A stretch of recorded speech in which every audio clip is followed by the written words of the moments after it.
জানো তো এইমাত্র স্নান করে এসে আমি বসলাম, এর মধ্যে জানো তো প্রচুর খিদে পেয়ে গেছিল। তাই ভাবছিলাম যে রোজ রোজ এই টাইমে আমি কি বানিয়ে খাই। তো বাড়িতে ছিল আজকে হচ্ছে সুজি, তাই ভাবলাম হেলদি একটু সুজি ছিলা বানিয়ে ফেলি।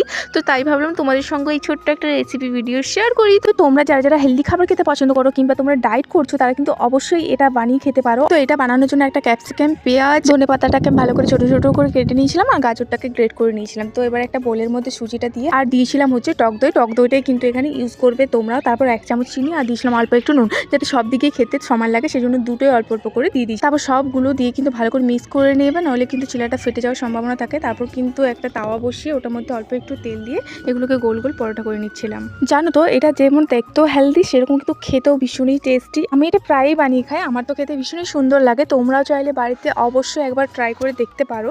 তো চলো, আজকে ভিডিওটা যদি তোমাদের ভালো লেগে থাকে তাহলে অবশ্যই একটা লাইক, কমেন্ট, সাবস্ক্রাইব করে দিও। চলো সবাইকে টাটা, বাই।